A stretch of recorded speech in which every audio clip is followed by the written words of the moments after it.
اعوذ باللہ من الشیطان الرجیم بسم اللہ الرحمن الرحیم الحمد للہ رب العالمین والعاقبۃ للمتقین والصلاة والسلام علی اشرف الانبیاء والمرسلین وآلہ الطیبین الطاہرین المعصومین.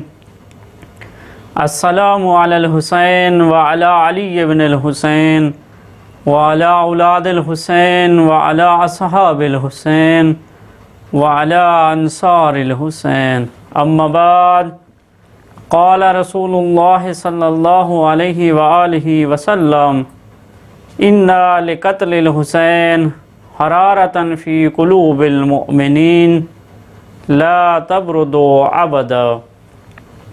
معزز ناظرین واجب القدر احباب، کربلا شناسی کے حوالے سے ہر روز ہمارا درس جاری تھا. آج چھٹے درس میں ہم نے عرض کرنا ہے کہ قیام مقصد امام حسین کے بارے میں ہماری بحث جاری تھی. نبی اکرم صلی اللہ علیہ وآلہ وسلم ارشاد فرما رہے ہیں: بے شک حضرت امام حسین کے قتل کی وجہ سے مومنین کے دلوں میں ایسی حرارت ہے جو کبھی بھی ٹھنڈی نہیں ہوگی. ہماری گفتگو حضرت امام حسین علیہ السلام کے قیام کے مقاصد پہ جاری تھی. اس قیام کے بارے میں مختلف مفکرین نے مختلف نظریات پیش کیے. ہم ان نظریات کی تحلیل پیش کر رہے تھے. اس سلسلے میں 4 نظریات پیش کر چکے ہیں، 5واں نظریہ پیش کرنا چاہ رہے ہیں. پہلا نظریہ یہ تھا کہ حضرت امام حسین علیہ السلام نے قیام دنیا کو حاصل کرنے کے لیے کیا. دوسرا نظریہ، حضرت امام حسین علیہ السلام نے یہ قربانی اس لیے دی کہ امت کے گناہوں کو بخشوایا جا سکے. تیسرا نظریہ، حضرت امام حسین علیہ السلام شہادت کے عظیم مرتبے کو حاصل کرنا چاہ رہے تھے.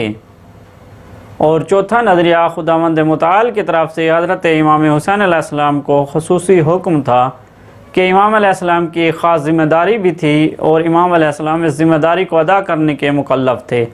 پس امام علیہ السلام نے یہ فرض انجام دیا. 5واں نظریہ یہ کہتا ہے کہ حضرت امام حسین علیہ السلام اپنی زندگی میں ایک اسلامی حکومت کا قیام چاہتے تھے. یزید حاکم تھا اور امام علیہ السلام کی ذمہ داری یہ تھی کہ اسلامی حکومت تشکیل دیں. پس حضرت امام حسین علیہ السلام کا قیام حکومت اسلامی کے قیام کے لیے تھا.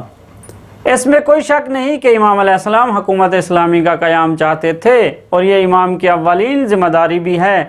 لیکن اگر اس وقت کے حالات کا جائزہ لیا جائے تو صاف نظر آتا ہے کہ یہ ہدف امام علیہ السلام کی زندگی میں پورا ہونے والا نہیں تھا. ہاں، امام علیہ السلام اس کے مقدمے کو فراہم کرنا چاہتے تھے، نہ کہ امام علیہ السلام حکومت اسلامی کو قائم کرنا چاہتے تھے. کسی بھی جنگ میں ہار اور جیت کا یہ معیار ہوتا ہے کہ جب جنگ ہوتی ہے تو جنگ میں دونوں لشکروں کا کوئی نہ کوئی ہدف ہوتا ہے. اگر وہ اپنے ہدف کو حاصل کر لے تو وہ کامیاب ہو جاتا ہے. یہ نہیں دیکھا جاتا کہ اس کے افراد کتنے مارے گئے، بلکہ جو اپنے ہدف کو حاصل کر لے اس کو کامیاب کہا جاتا ہے، اور جو ہدف کو حاصل نہ کر سکے اس کو ناکام کہا جاتا ہے.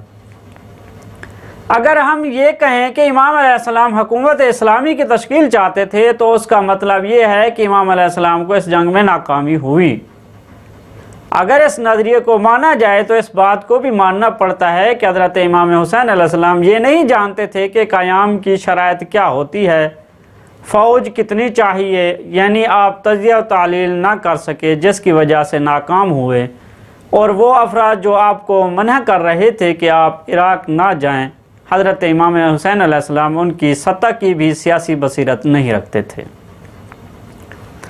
لیکن اگر امام علیہ السلام کے فرامین کو دیکھا جائے تو یہ بات سامنے آتی ہے، وہ یہ ہے کہ امام علیہ السلام پیش آنے والے واقعات کا بہت ٹھیک انداز میں تجزیہ کر رہے تھے اور مستقبل کے حالات سے دقیق انداز میں واقف تھے.